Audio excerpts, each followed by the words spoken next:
Hello everyone, कैसे हो आप सब लोग। जैसे कि आपको पता है, एचएसएससी ने हरियाणा ड्राफ्ट्समैन मेंस एग्जामिनेशन के लिए ऑफिशियल नोटिफिकेशन रिलीज़ कर दिया है। तो इस नोटिफिकेशन के रिगार्डिंग बहुत ज़्यादा बच्चों के डाउट आने लग रहे थे कि सर अगर हम ड्राफ्ट्समैन की जॉब को ज्वाइन कर लेते हैं तो क्या हम जेई का फॉर्म भरने के लिए एलिजिबल रहेंगे कि नहीं रहेंगे। और कई स्टूडेंट के इस प्रकार से डाउट थे कि भाई हमें ड्राफ्ट्समैन का फॉर्म भरना चाहिए या नहीं भरना चाहिए, क्योंकि वे हरियाणा के अंदर जेई लगना चाहते हैं। तो इन जो ये क्वेश्चन है इनके रिगार्डिंग आपके जितने भी डाउट है इस वीडियो के अंदर हम क्लियर करने की कोशिश करेंगे। वीडियो में हम आगे बढ़ें उससे पहले बता दूं, अगर आप हरियाणा के किसी भी इंजीनियरिंग एग्जाम की प्रिपरेशन करते हैं तो आप हमारा YouTube channel Haryana engineering exam या एचडी इंजीनियरिंग मंत्रा बाय हर्ष दैया इनको सब्सक्राइब कर सकते हैं। जो स्टूडेंट चैनल के ऊपर पहली बार आए हैं वो मेरा इंट्रोडक्शन देख सकते हैं। इन सभी एग्जाम्स को मैंने क्लियर किया हुआ है। ये सब बताने का पर्पज़ ये है कि भाई मेरे पास सफिशिएंट क्वालिफिकेशन है कि मैं आपको इस मामले में गाइड कर सकूँ। तो चलिए वापस हम अपने टॉपिक के ऊपर आ जाते हैं। जैसे कि आप देख सकते हैं ग्रुप नंबर 2, जो कि ड्राफ्ट्समैन सिविल का ग्रुप है। और इसके अंदर अगर किसी ने आईटीआई करी हुई है ड्राफ्ट्समैन से 2 साल की, या सिविल से डिप्लोमा किया हुआ है, सिविल से बीटेक करी हुई है, या और भी कोई बड़ी डिग्री करी हुई है, सभी इस वाले फॉर्म को भरने के लिए एलिजिबल है। ज़्यादातर इसके अंदर लेवल 6 की पोस्ट है, जूनियर ड्राफ्ट्समैन या ड्राफ्ट्समैन सिविल। कुछ कुछ इसके अंदर ट्रेसर की भी पोस्ट है। लेकिन आप ये मान के चलिए जो इसके अंदर मैक्सिमम पोस्ट है, जैसे कि irrigation and water resource department के अंदर लेवल 6 की पोस्ट है। और आपको ये भी पता है जो जूनियर इंजीनियर की पोस्ट होती है वो भी लेवल 6 की ही पोस्ट है। तो जो सीईटी पॉलिसी बनी हुई है उस पॉलिसी के अकॉर्डिंग रूल ये है, अगर आप किसी एक लेवल की पोस्ट के ऊपर ज्वाइन कर लेते हो तो आप उससे ऊपर वाले लेवल की पोस्ट के लिए ही एलिजिबल रहते हो। और आपको ये भी पता है हरियाणा स्टाफ सिलेक्शन कमीशन केवल लेवल 6 तक की जॉब के लिए ही एग्जाम कंडक्ट करवाता है। उससे ऊपर वाले जो एग्जाम होते हैं फिर एचपीएससी एग्जाम करवाती है उनका। तो अगर आपने एक बार ड्राफ्ट्समैन सिविल जो लेवल 6 की जॉब है उसके ऊपर ज्वाइन कर लिया तो इसका सीधा सीधा मतलब ये है कि भाई आप फिर और किसी फॉर्म को भरने के लिए एलिजिबल नहीं रहते। फिर आपको दोबारा से सीईटी प्रीलिम्स का एग्जाम देना पड़ेगा और नया स्कोर कार्ड हासिल करना पड़ेगा, और उसके बेस पे आप दोबारा से अप्लाई कर सकते हैं। तो भाई जो आपका पहला डाउट था कि भाई अगर आपने ड्राफ्ट्समैन सिविल या लेवल 6 की किसी भी जॉब के ऊपर ज्वाइनिंग कर ली, और जो ये नोटिफिकेशन है उसके अंदर इन्होंने क्लियरली लिखा हुआ है कि भाई आपको ज्वाइनिंग करनी पड़ेगी, और ज्वाइनिंग करने के 3 महीने के अंदर अंदर तो आप अप्लाई कर सकते हो। लेकिन उस चीज़ का कोई भरोसा नहीं है कि भाई 3 महीने के अंदर कोई नोटिफिकेशन निकलेगा कि नहीं निकलेगा, क्योंकि बहुत बार तो साल साल 2-2 साल भी बीत जाते हैं बिना किसी नोटिफिकेशन को निकले हुए।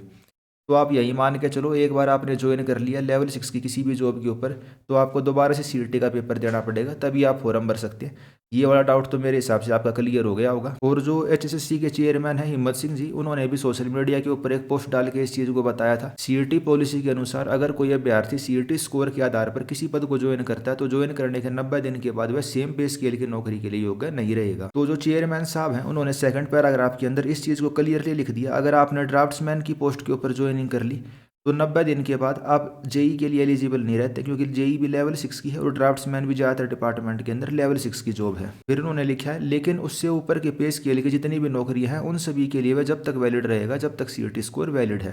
तो भाई दिखती सी बात है, Haryana staff selection commission level 6 से बड़ी किसी भी पोस्ट के लिए रिक्रूटमेंट नहीं करवाता है। और आपने लेवल 6 के लिए ज्वाइन कर लिया तो भाई आप सीधी सी बात है आपका स्कोर इनवैलिड हो जाएगा। इनका कहने का भी यही मतलब है। तो भाई ड्राफ्ट्समैन और जेई के बीच में जो भाई वो था कन्फ्यूजन आपका इस यहाँ से क्लियर हो गया होगा। अब देख लेते हैं, कई बच्चों को ये है कि सर मैं तो जेई लगना चाहता हूँ हरियाणा के अंदर, तो क्या मैं ड्राफ्ट्समैन का फॉर्म भरूँ कि नहीं भरूँ। तो भाई सबसे पहली बात तो आपके लिए यही है, भाई आपको ये कौन कह रहा है कि भाई तुम पेपर दोगे और तुम जेई लगी जाओगे, या तुम ड्राफ्ट्समैन का पेपर दोगे और तुम ड्राफ्ट्समैन लगी जाओगे। सबसे पहली बात तो इसके अंदर शॉर्ट लिस्टिंग करनी बहुत मुश्किल काम है। इसमें सबसे बड़ा डिपार्टमेंट देखिए 8 नंबर पे है, irrigation and water resource department. इसके अंदर केवल 100 सीट हैं। अगर हम इसकी एक्सपेक्टेड कट ऑफ की बात करें तो जनरल कैटेगरी के लिए इसकी एक्सपेक्टेड कट ऑफ 66-67 के आसपास जाएगी, और दूसरी जो रिजर्व कैटेगरी हैं उनके लिए भी कट ऑफ हाई जाने वाली है। भाई 63-64 नंबर आप मान के चलो, उनके लिए भी इसकी कट ऑफ जाएगी। तो पहली बात तो यही है भाई आपके लिए शॉर्ट लिस्टिंग होना ही मुश्किल है। अगर आप बाय चांस शॉर्ट लिस्टिंग हो गई, आपके बढ़िया नंबर है, 70 नंबर हैं, 65 नंबर हैं, जितने भी हैं, तो जैसे कि आपको पता है अब की बार 10 गुना बच्चे अगले राउंड के अंदर शॉर्ट लिस्ट होंगे। तो 10 में से केवल एक बच्चे का ही तो सिलेक्शन होने वाला है।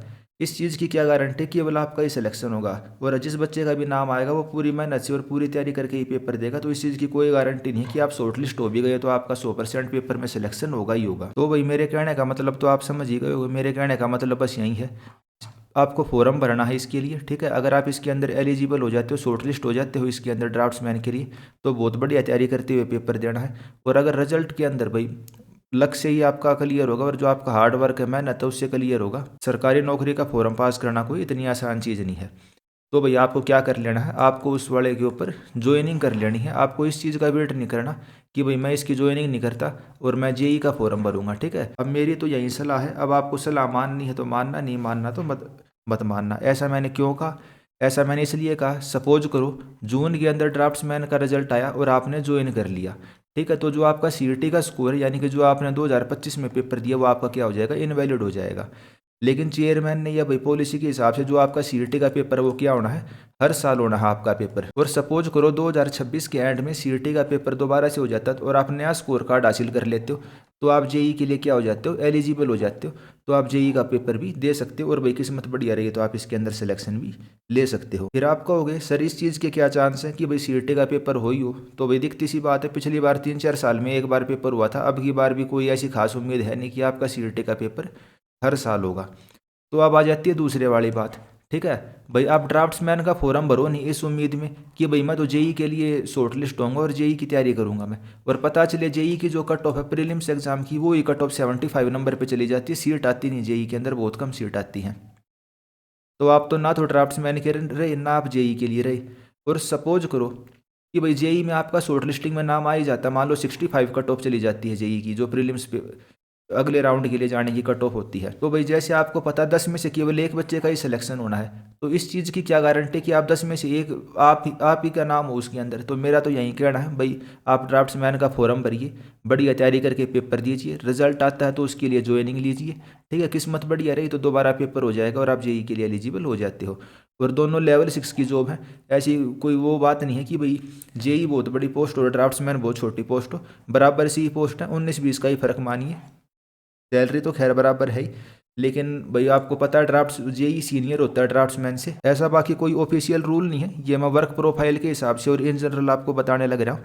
लेकिन फिर भी सैलरी दोनों की बराबर है और ऐसी कोई आपको चिंता करने की बात नहीं है। एक नौकरी आपकी मिल गई, किस्मत बढ़िया रही तो दोबारा सीईटी का पेपर देके आप जेई भी लग सकते हो। और मैं तो कहता हूँ आप हरियाणा पब्लिक सर्विस कमीशन के पेपर देके या यूपीएससी के पेपर देके और बढ़िया भाई लेवल 9 की या लेवल 10 की पोस्ट को भी ज्वाइन कर सकते हैं। तो कुल मिला के कंक्लूजन यही है भाई, ज़्यादा आगे की सोच के जो फिलहाल में आपको मिलने लग रहा है उससे अपना मतलब हाथ मत धो दे बैठना। और अगर ड्राफ्ट्समैन के ऊपर आपका शॉर्ट लिस्टिंग में नाम आता है तो बढ़िया तरीके से तैयारी करो, पेपर दो, ज्वाइनिंग लो, सिलेक्शन लो। ज़्यादा ये उम्मीद में मत पड़े रहना कि भाई जेई में मेरा नाम आएगा और मैं सिलेक्शन ले लूँगा। इतने बड़े मतलब आप पढ़ने में होशियारी होते तो अब तक शायद कहीं ना कहीं और सिलेक्शन हो जाता, या और किस्मत में रहा और भाई आपकी पढ़ाई बहुत बढ़िया है तो आप एचपीएससी को क्लियर कर दोगे और भी बहुत सारी नौकरियाँ निकलने वाली हैं उनको आप क्लियर कर दोगे। कुल मिला के वीडियो का कंक्लूजन यही है कि भाई अगर आपने ड्राफ्ट्समैन के अंदर सिलेक्शन ले लिया तो आप जेई की पोस्ट के लिए एलिजिबल नहीं रहते, आपका स्कोर कार्ड इनवैलिड हो जाएगा। और सेकंड पॉइंट ये है, ज़्यादा ये मत सोचो कि भाई जेई के लिए मैं शॉर्ट लिस्ट होऊंगा जेई लगूंगा, ड्राफ्ट्समैन लग जाते हो, बढ़िया नौकरी है, आराम से करना, फॉर्म सबको भरना है और अपने बढ़िया तरीके से ज्वाइनिंग लेना ड्राफ्ट्समैन की। तो भाई जो भी आपका कन्फ्यूजन लग रहा था भाई ड्राफ्ट्समैन वर्सेस जेई के रिगार्डिंग, लेवल के रिगार्डिंग, और भाई जो आपका स्कोर कार्ड वैलिड होगा इनवैलिड होगा और आपको क्या करना चाहिए, मेरे हिसाब से इस वीडियो के अंदर मैं आपको क्लियरली समझाने में सफल रहा हूँ। फिर एक बात आ जाती है भाई वर्क प्रोफाइल की, ड्राफ्ट्समैन की वर्क प्रोफाइल क्या है, जेई की वर्क प्रोफाइल क्या है, तो उसके रिगार्डिंग भी मैं एक अलग से वीडियो बनाने की कोशिश करूँगा। ये वीडियो थोड़ी ज़्यादा लंबी हो जाएगी वरना, तो इस वीडियो में हम इतना ही रखते हैं। आपने चैनल को सब्सक्राइब नहीं किया तो आप हमें यूट्यूब के ऊपर सब्सक्राइब कर सकते हैं। उसके अलावा टेलीग्राम के ऊपर आप हमें हरियाणा ड्राफ्ट्समैन 2026 करके टेलीग्राम ग्रुप है उसको भी ज्वाइन कर सकते हैं। इस वीडियो में इतना ही। आपके आने वाले एग्जाम्स के लिए मेरी तरफ से बेस्ट ऑफ लक, धन्यवाद।